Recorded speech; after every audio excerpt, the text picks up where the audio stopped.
지영이 맞지? 이 브로치 엄마가 줬던 거잖아. 처음 보는 노숙자가 내 이름을 불렀습니다. 그리고 내 가슴에 달린 브로치까지 기억하고 있었습니다. 그 사람은 도대체 누구일까요? 퇴근길마다 마주친 서울 신림역 노숙자 한 명. 안녕하세요. 올해 52, 정영희입니다. 안산 원곡동 좁은 전셋집에서 두 아이 키우며 요양보호사로 10년째 일하고 있습니다. 남편은 갑작스러운 병으로 먼저 떠났죠. 매일 새벽 5시 버스 타고 밤 10시 넘어 집에 돌아오는 생활. 허리는 굽고 손은 거칠어졌지만 아이들 얼굴만 보면 다시 힘이 납니다. 늘 같은 시간에 울리는 알람, 그리고 늘 같은 자리에 덩그러니 놓인 빈 밥그릇. 오늘도 저는 눈을 뜨자마자 쉴 틈 없이 움직였습니다. 아이들은 이미 등교하고 없었죠. 여느 때와 같이 식탁에 간단한 메모가 있었습니다. 엄마, 오늘 학교 끝나고 알바해요. 늦게 들어갈게요. 저도 모르게 한숨이 나왔습니다. 대학생인 큰딸과 고등학생인 아들, 두 아이 모두 학비와 생활비를 위해 알바를 하고 있었습니다. 제가 더 벌어야 하는데 가슴 한구석이 무겁게 가라앉았습니다. 낡은 원룸 창문으로 비치는 햇살은 달력에 빨간 동그라미를 비추고 있었습니다. 월세 납부일. 벌써 15일이 지났지만 집주인 아저씨는 아직 독촉 문자를 보내지 않았습니다. 친절한 분이었지만 그의 인내심도 곧 한계에 다다를 테죠. 하지만 오늘은 그런 걱정을 잠시 뒤로 미뤄야 했습니다. 서울시 복지재단 면접이 일주일 앞으로 다가왔으니까요. 화장대 앞에 앉아 거울을 바라보니 피곤한 눈가에 잔주름이 깊게 패여 있었습니다. 52살의 제 얼굴은 세월의 무게를 고스란히 담고 있었죠. 10년 전 남편이 갑작스런 사고로 세상을 떠난 후 간호조무사 일을 그만두고 요양보호사로 일하며 두 아이를 키웠습니다. 더 나은 미래를 위해 틈틈이 사회복지사 자격증도 땄지만 비정규직을 벗어나기란 하늘의 별 따기였습니다. 오늘도 화이팅이다, 정영희. 거울 속 제 모습에게 속삭이며 수국 모양의 작은 브로치를 달았습니다. 고 남편이 결혼기념일에 선물했던 유일한 장신구였죠. 푸른빛이 도는 이 작은 꽃은 제게 남은 유일한 위안이었습니다. 오전 근무지인 요양원으로 향하는 버스 안에서 면접 준비 자료를 펼쳤습니다. 버스가 흔들릴 때마다 글자가 춤을 추는 것 같았고 밤새 부족했던 잠이 눈꺼풀을 무겁게 누르고 있었습니다. 그래도 꾹 참고 읽어내려갔습니다. 이번 면접이 제게는 마지막 기회처럼 느껴졌으니까요. 요양원에 도착해 여느 때와 같이 어르신들을 돌봤습니다. 기저귀를 갈아드리고 목욕을 도와드리고 식사를 챙겨드리는 일상. 때로는 육체적으로 너무 힘들어 허리가 끊어질 것 같았지만 어르신들의 고마움이 담긴 눈빛은 제게 작은 보람을 주었습니다.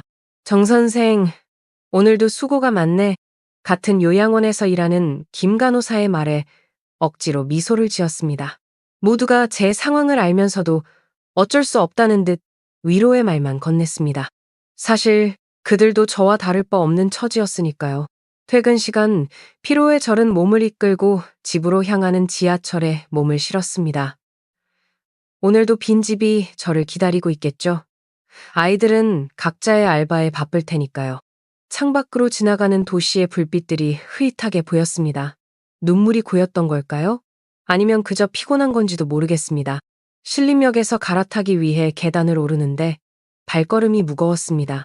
어깨는 누군가가 바위를 올려놓은 것처럼 아팠고 다리는 천 근의 무게를 달고 있는 듯 했습니다. 하루하루가 이렇게 버티는 시간의 연속이었습니다. 체념과 포기가 머릿속을 스쳐 지나갔지만 아이들의 얼굴을 떠올리면 그런 생각은 곧 사라졌습니다. 오늘도 하루를 살아냈다는 안도감과 내일도 똑같은 하루가 반복될 것이라는 체념이 교차하는 순간 역 앞 한쪽 구석에 웅크리고 앉아있는 한 노인이 눈에 들어왔습니다. 신림역 출구 앞 어두운 그림자처럼 움츠러든 노인의 모습이 눈에 들어왔습니다. 반쯤 헤어진 담요를 덮고 있었고 구부정한 등은 세월의 무게를 견디지 못하고 접힌 것 같았습니다. 처음에는 그냥 지나치려 했습니다. 사실 저도 먹고 살기 바빴으니까요.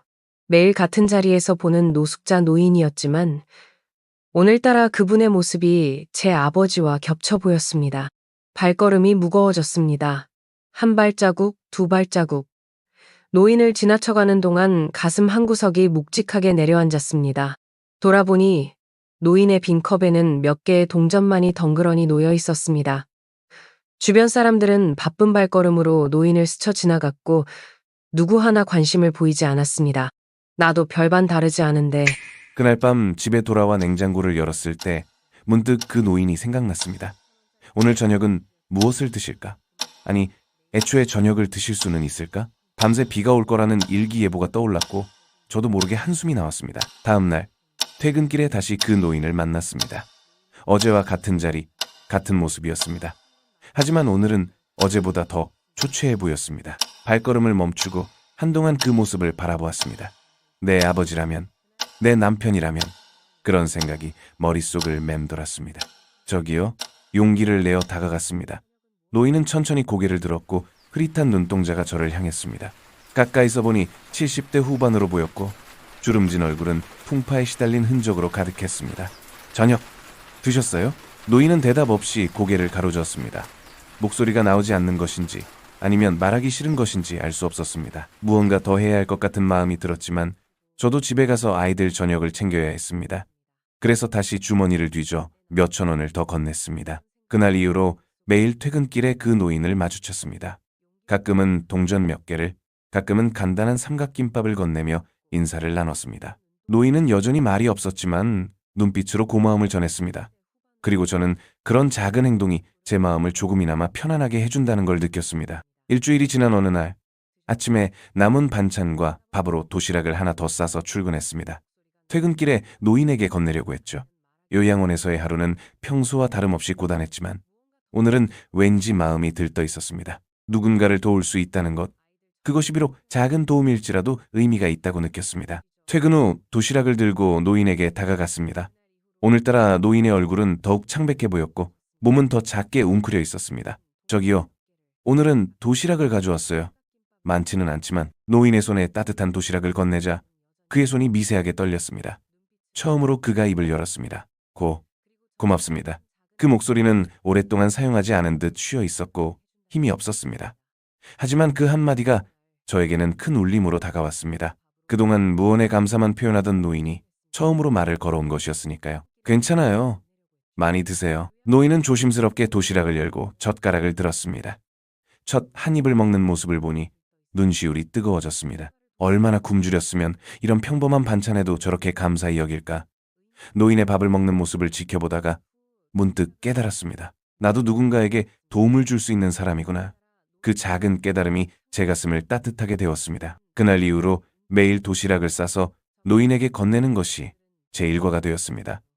적은 월급에서 한 끼 더 챙기는 게 부담이 되긴 했지만 그보다 더 큰 보람을 느꼈습니다. 가끔은 아이들도 함께 도시락을 준비하며 저의 작은 선행에 동참했습니다. 한 달이 지나자 도시락을 나눠 먹는 일이 자연스러운 일상이 되었습니다. 노인은 여전히 말이 없었지만 도시락을 받을 때마다 꼭 감사 인사를 잊지 않았습니다. 그리고 저는 그런 노인의 모습을 보면서 작은 위안을 얻었습니다. 내가 누군가에게 필요한 사람이라는 사실. 그것만으로도 하루의 피로가 조금은 덜어지는 것 같았습니다. 어느 날 평소처럼 도시락을 건네고 자리에 앉았습니다. 이제는 그냥 건네기만 하는 것이 아니라 가끔 옆에 앉아 노인이 식사하는 모습을 지켜보며 짧은 대화를 나누곤 했습니다. 대부분은 일방적인 제 이야기였지만 노인은 항상 경청하는 자세로 고개를 끄덕이며 들어주었습니다. 오늘은 좀 춥네요. 이제 가을이 깊어가나 봐요. 노인은 고개를 끄덕이며 도시락을 열었습니다. 오늘은 특별히 큰딸이 만든 김치찌개를 담아왔습니다. 딸아이가 엄마, 그 할아버지도 맛있는 거 드셔야지라며 정성껏 준비한 것이었죠. 오늘은 우리 딸이 특별히 만든 김치찌개예요.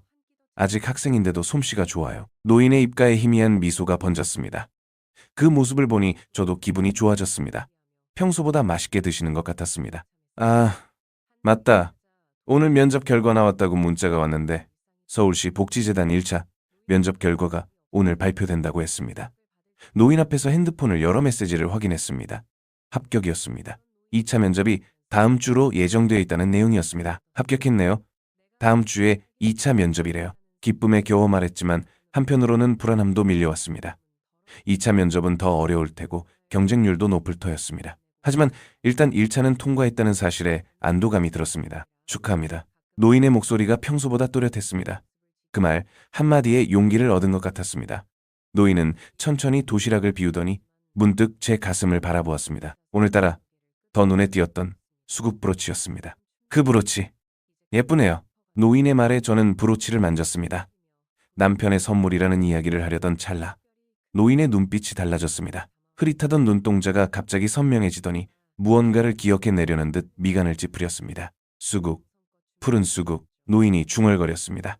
그 말에 저는 약간 놀랐습니다. 제가 브로치가 수국이라고 말한 적이 없었기 때문입니다. 네, 맞아요. 수국 브로치예요. 어떻게 하셨어요? 노인은 대답 대신 먼 곳을 바라보았습니다. 마치 과거의 어떤 기억 속으로 빠져든 것 같았습니다. 그러더니 갑자기 저를 똑바로 쳐다보며 물었습니다. 지영이? 순간 등골이 오싹해졌습니다. 지영이는 제 여동생 이름이었습니다. 하지만 동생은 20년 전에 미국으로 이민을 가서 연락이 끊긴 상태였습니다. 노인이 어떻게 그 이름을 알고 있는지 의아했습니다. 지영이가 아니에요. 제 이름은 영희, 정영이에요. 지영이는 제 동생 이름인데 어떻게 아세요? 노인은 혼란스러운 표정으로 고개를 가로저었습니다. 그러더니 다시 원래의 모습으로 돌아가 멍한 눈빛으로 바닥을 바라보았습니다. 마치 방금 전에 일이 없었던 것처럼요.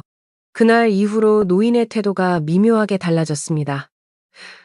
가끔 저를 보면 무언가를 기억해내려는 듯한 표정을 짓곤 했습니다. 그리고 제 브로치를 볼 때마다 눈빛이 달라졌습니다. 하지만 더 이상 지영이라는 이름을 부르지는 않았습니다. 2차 면접이 다가오면서 저는 점점 긴장되었습니다. 요양원에서의 일과 집안일, 그리고 면접 준비까지 병행하느라 잠잘 시간도 부족했습니다. 그런데도 매일 퇴근길에 노인에게 도시락을 건네는 일만큼은 빠뜨리지 않았습니다. 어느 날 평소처럼 도시락을 건네자 노인이 조심스럽게 물었습니다. 면접은 언제죠? 내일이요. 내일 오후 2시예요. 잘 될 거예요. 노인의 말에 용기를 얻었습니다. 하지만 한편으로는 불안감이 커져갔습니다. 이번 면접이 정말 중요했으니까요. 정규직이 되면 월급도 오르고 안정적인 생활이 가능해질 텐데 그런 생각을 하니 가슴이 뛰었습니다. 고마워요. 내일 면접 끝나고 결과 알려드릴게요.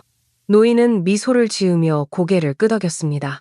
그리고 문득 제 브로치를 가리키며 말했습니다. 내일 그 브로치 꼭 하고 가세요. 왠지 모를 확신에 찬 목소리였습니다. 저는 조금 의아했지만 고개를 끄덕였습니다. 어쩌면 행운의 부적처럼 생각하시는 건지도 모르겠다는 생각이 들었습니다. 면접 당일, 노인의 말대로 수국 브로치를 달고 면접장으로 향했습니다. 서울시 복지재단 건물은 웅장했고 로비에 들어서자 긴장감이 밀려왔습니다. 심장이 너무 빨리 뛰어 숨이 가빠질 정도였습니다. 손바닥에는 식은땀이 맺혔고 다리는 후들거렸습니다. 정영희 씨, 이쪽으로 오세요.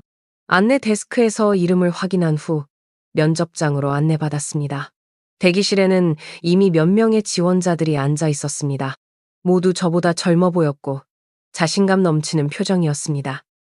그들 사이에서 저는 더욱 초라하게 느껴졌습니다. 차례를 기다리며 면접 질문들을 다시 한번 머릿속으로 정리했습니다. 사회복지 현장 경험, 노인 복지에 대한 견해, 향후 계획 등 모두 준비했지만 실제로 질문을 받으면 생각대로 답할 수 있을지 걱정되었습니다. 정영희 씨, 들어오세요. 이름이 불리자 심장이 더 빨리 뛰었습니다. 면접실로 들어선 이 긴 테이블 앞에 면접관 5명이 앉아 있었습니다. 모두 심각한 표정으로 저를 바라보고 있었습니다. 그중 한 명은 다른 면접관들보다 나이가 많아 보였고 위험 있는 분위기를 풍겼습니다. 앉으세요. 제일 가운데 앉은 면접관의 말에 조심스럽게 의자에 앉았습니다. 다리가 떨려 간신히 균형을 잡았습니다. 정영희 씨, 현재 요양보호사로 일하고 계신데 왜 우리 재단의 사회복지사 정규직을 지원하셨나요? 첫 질문부터 예상과 달랐습니다. 머릿속이 하얘지는 것 같았지만 침착하게 대답하려 노력했습니다. 저는 10년간 요양보호사로 일하며 현장에서 많은 경험을 쌓았습니다. 그 과정에서 더 체계적인 복지 서비스의 필요성을 느꼈고, 사회복지사 자격증을 취득해 더 전문적으로 일하고 싶었습니다. 면접은 예상보다 더 까다로웠습니다. 질문들이 계속 이어졌고, 제 답변에 대한 추가 질문들도 많았습니다. 점점 자신감이 떨어지는 것을 느꼈습니다. 그때 오른쪽에 앉은 나이 많은 면접관이 제 가슴의 브로치를 유심히 바라보는 것이 보였습니다. 그 브로치, 어디서 구하셨나요? 갑작스러운 질문에 당황했습니다. 면접과 상관없는 질문이었지만 정중히 대답했습니다. 남편이 선물해 준 거예요. 수국 모양의 브로치인데 특별한 의미가 있어서 소중히 간직하고 있습니다. 나이 많은 면접관의 표정이 미묘하게 변했습니다. 무언가 생각에 잠긴 듯 했습니다. 이후 면접은 예상대로 진행되었지만 그 면접관은 계속해서 저를 유심히 관찰하는 것 같았습니다. 면접이 끝나고 퇴근 시간에 맞춰 신림역으로 향했습니다. 오늘따라 발걸음이 무거웠습니다.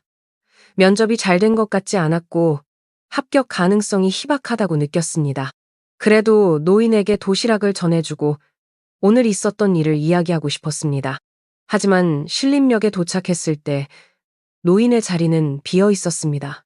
항상 있던 자리에 노인은 보이지 않았습니다. 주변을 둘러보았지만 찾을 수 없었습니다. 혹시 다른 곳으로 옮겨간 건가? 아니면 몸이 아픈 건가? 걱정이 밀려왔습니다. 이틀, 사흘, 일주일이 지나도 노인은 나타나지 않았습니다. 매일 같은 시간에 신림역을 지나며 노인을 찾았지만 허사였습니다. 마치 처음부터 없었던 사람처럼 노인은 사라졌습니다. 그와 함께했던 시간들이 꿈만 같았습니다. 그러던 어느 날 복지재단에서 2차 면접 결과 발표 문자가 왔습니다. 떨리는 손으로 메시지를 열었습니다. 서울시 복지재단 지원자 정영희님, 3차 면접 대상자로 선정되셨습니다. 3차 면접은 내일 오후 2시 재단 본관 8층에서 진행됩니다. 믿기지 않았습니다. 2차 면접이 그렇게 잘 된 것 같지 않았는데. 하지만 3차 면접이라니 최종 단계였습니다. 기쁨과 동시에 더 큰 부담감이 밀려왔습니다. 그날 밤 잠을 이루지 못하고 뒤척이다가 문득 노인이 생각났습니다. 그에게 이 기쁜 소식을 전해주고 싶었습니다.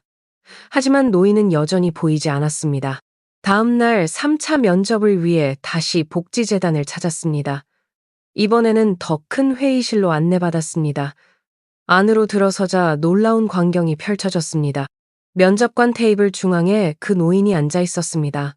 하지만 이전의 초라한 모습이 아니었습니다. 단정한 정장 차림에 위험 있는 자세로 앉아 있었습니다. 숨이 멎는 것 같았습니다.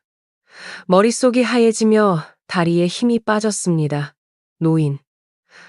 아니, 그분은 저를 보며 미소를 지었습니다. 정영희 씨 반갑습니다. 들어오세요.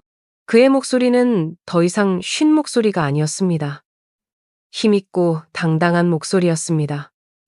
저는 혼란스러움에 잠시 제자리에 서 있었습니다. 앉으세요. 놀라셨겠지만 제가 설명해 드리겠습니다. 자리에 앉아 노인이 말을 이어갔습니다. 제 이름은 송만석입니다. 태강전기의 창업주이자 현재 이 복지재단의 이사장입니다. 충격이 밀려왔습니다. 태강전기, 국내 유명 전기회사였습니다. 그리고 그 창업주가 신림역에서 노숙자로 지내고 있었다니 믿기지 않았습니다. 저는 약 3개월 전 초기 치매 증상으로 인해 집을 나왔습니다. 기억이 혼란스러웠고 어디로 가야 할지 몰랐습니다. 그렇게 신림역에 머물게 되었고 그곳에서 정영희 씨를 만났습니다. 송 회장의 목소리가 잠시 흔들렸습니다. 그의 눈에 맺힌 눈물이 보였습니다. 정영희 씨가 건네준 도시락, 따뜻한 말 한마디가 저를 살렸습니다. 그리고 그 수국 브로치, 제 아내가 생전에 좋아했던 꽃이었습니다. 그것을 보는 순간 기억이 조금씩 돌아오기 시작했습니다. 저는 아직도 충격에서 벗어나지 못한 채 그의 말을 들었습니다. 믿기지 않은 현실이었습니다. 2주 전 정영희 씨가 제게 면접 이야기를 했을 때 완전히 기억이 돌아왔습니다. 그리고 집으로 돌아가 모든 것을 정리했습니다. 정영희 씨처럼 진심 어린 마음을 가진 분이 우리 재단에 필요하다고 생각했습니다. 그 말을 끝으로 송 회장은 다른 면접관들을 바라보았습니다. 여러분, 이분이 바로 제가 말씀드렸던 분입니다. 어떤 조건이나 스펙보다 중요한 것은 진심과 따뜻한 마음입니다. 정영희 씨는 그 자질을 충분히 갖추었다고 생각합니다. 회의실은 침묵에 잠겼습니다. 다른 면접관들은 송 회장의 말을 경청하며 고개를 끄덕였습니다. 저는 여전히 혼란스러움에 휩싸여 있었습니다. 꿈을 꾸는 것 같았습니다. 제가 매일 도시락을 건네던 그 노숙자가 재단 이사장이었다니 현실감이 없었습니다. 정영희 씨, 송 회장이 다시 저를 바라보며 말했습니다. 그의 눈빛은 진심 어린 감사로 가득했습니다. 제가 가장 힘들 때 도움을 준 분은 정영희 씨였습니다. 많은 사람들이 저를 그냥 지나쳤지만 정영희 씨는 멈춰서서 손을 내밀어 주셨습니다. 그것도 자신의 형편이 넉넉하지 않은 상황에서요. 그의 말에 눈시울이 뜨거워졌습니다. 저는 그저 제 마음이 시키는 대로 했을 뿐인데 그것이 이렇게 큰 의미를 가질 줄은 몰랐습니다. 솔직히 말씀드리자면 정영희 씨의 서류와 면접 점수만으로는 최종 합격이 어려웠습니다. 그 말에 가슴이 철렁 내려앉았습니다. 역시 그랬군요. 하지만 송 회장은 미소를 지으며 말을 이어갔습니다. 하지만 제가 직접 경험한 정영희 씨의 인성과 따뜻한 마음은 어떤 점수로도 측정할 수 없는 가치입니다. 이런 분이야말로 우리 복지 현장에 필요한 사람입니다. 다른 면접관들도 고개를 끄덕이며 동의했습니다. 한 분이 말씀하셨습니다. 송 이사장님의 말씀에 전적으로 동의합니다.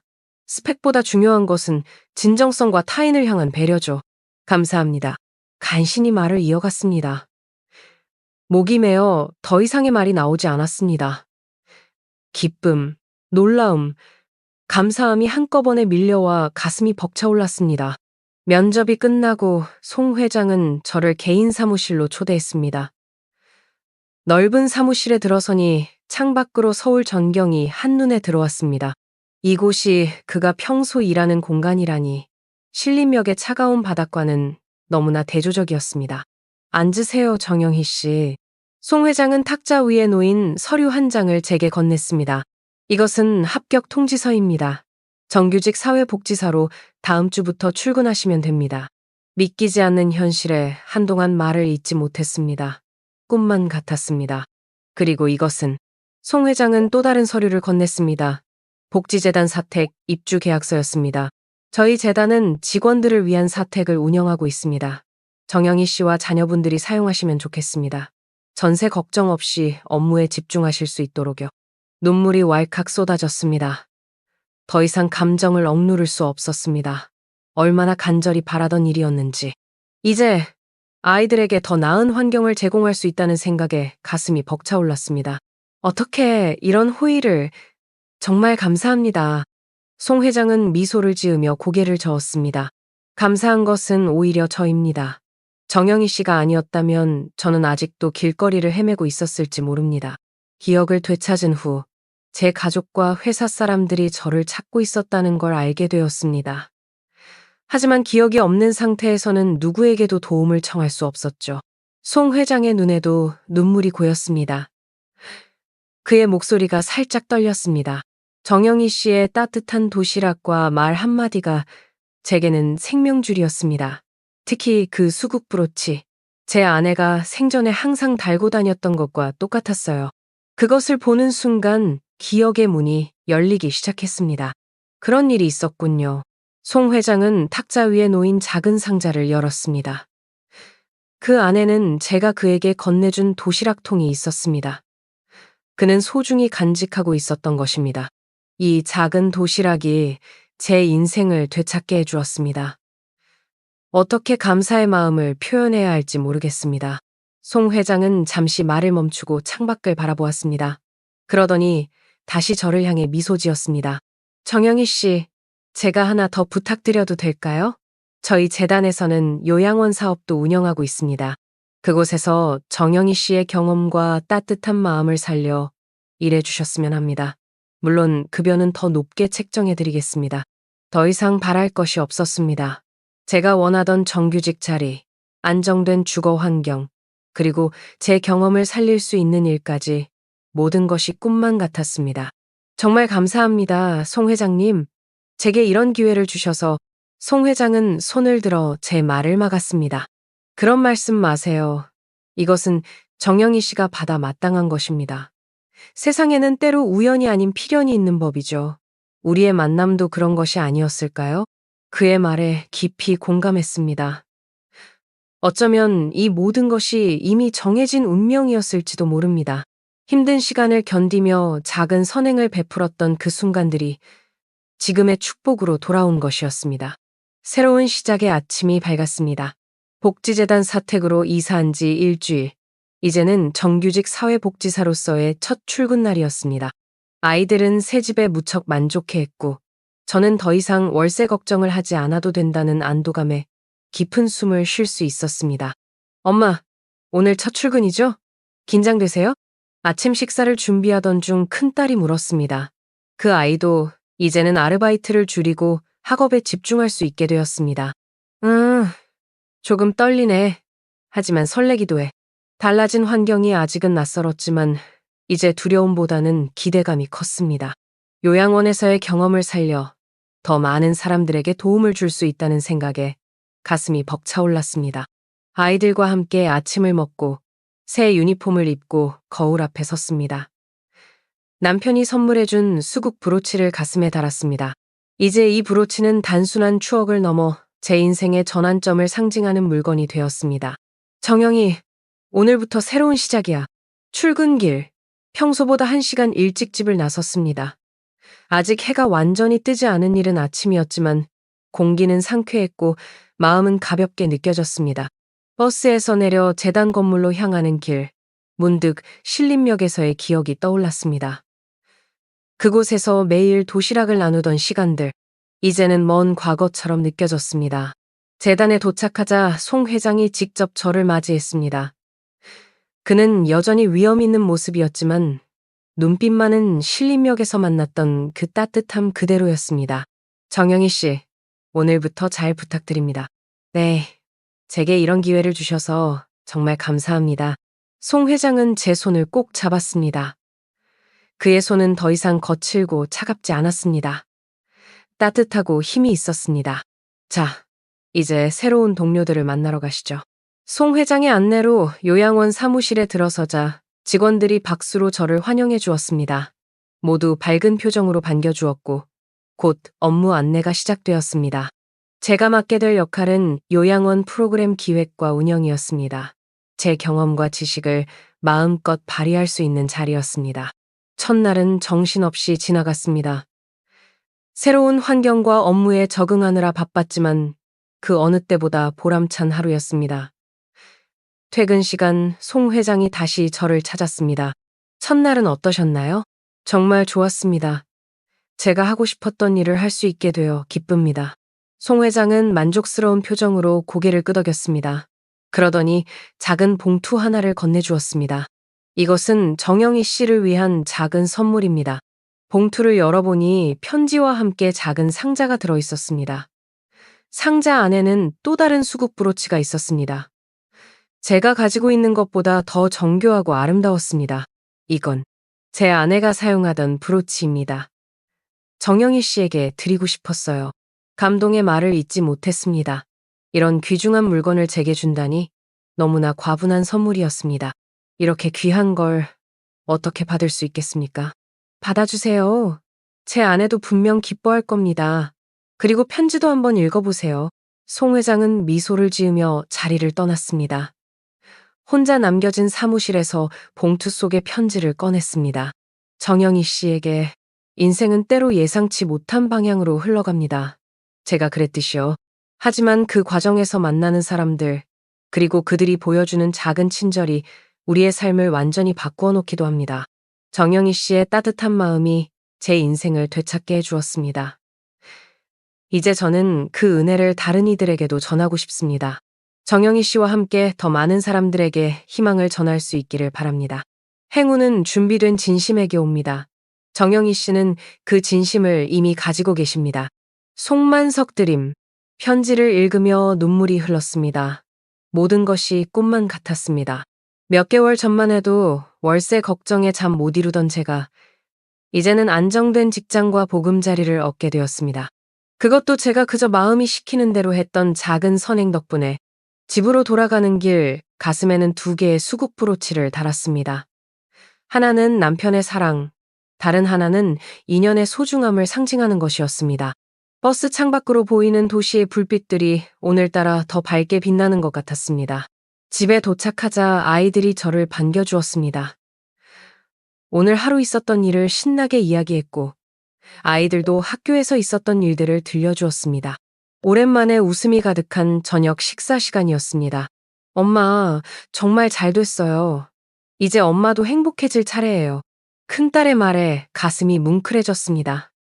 그동안 아이들에게 미안한 마음이 컸는데 이제는 조금이나마 그 부담을 덜 수 있게 되었습니다. 그래, 우리 모두 행복해질 거야. 창밖을 바라보니 별이 빛나고 있었습니다. 어둠 속에서도 빛을 잃지 않는 저 별들처럼 우리의 삶도 어떤 어려움 속에서도 빛을 잃지 않을 것이라고 믿었습니다. 1년 후 저는 재단 요양원의 프로그램 팀장으로 승진했습니다. 아이들도 각자의 자리에서 잘 성장하고 있었고 우리 가족의 삶은 안정을 찾았습니다. 송 회장과는 정기적으로 만나며 요양원 운영에 대한 조언을 구했고 그는 항상 따뜻한 미소로 저를 응원해 주었습니다. 그러던 어느 날 송 회장의 비서로부터 전화가 왔습니다. 정 팀장님, 송 회장님께서 요양원에 입원하셨습니다. 치매가 급속도로 진행되어 충격적인 소식이었습니다. 그동안 송 회장의 건강이 좋지 않다는 것은 알고 있었지만 이렇게 갑작스럽게 악화될 줄은 몰랐습니다. 즉시 그가 입원한 요양원으로 달려갔습니다. 요양원 병실에 들어서자 송 회장은 창밖을 바라보고 있었습니다. 예전에 위험 있는 모습은 찾아볼 수 없었고 다시 신림역에서 만났던 그 쓸쓸한 노인의 모습으로 돌아가 있었습니다. 회장님, 조심스럽게 다가가 인사했지만 그는 반응이 없었습니다. 담당 의사에 따르면 그의 치매는 급속도로 진행되어 이제는 사람들을 잘 알아보지 못한다고 했습니다. 송 회장님, 저예요. 정영희. 그제야 그가 천천히 고개를 돌려 저를 바라보았습니다. 하지만 그의 눈빛은 공허했고 저를 알아보지 못하는 것 같았습니다. 가슴이 아팠습니다. 제 인생을 바꿔준 그분이 이렇게 되다니. 도시락. 갑자기 그가 중얼거렸습니다. 순간 가슴이 철렁 내려앉았습니다.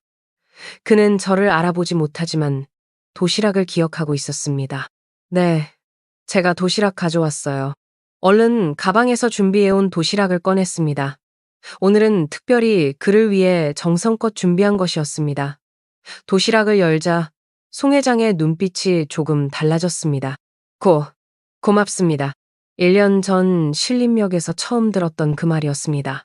눈물이 왈칵 쏟아졌습니다. 그는 제 이름은 기억하지 못해도 그때의 감정은 여전히 간직하고 있었던 것입니다.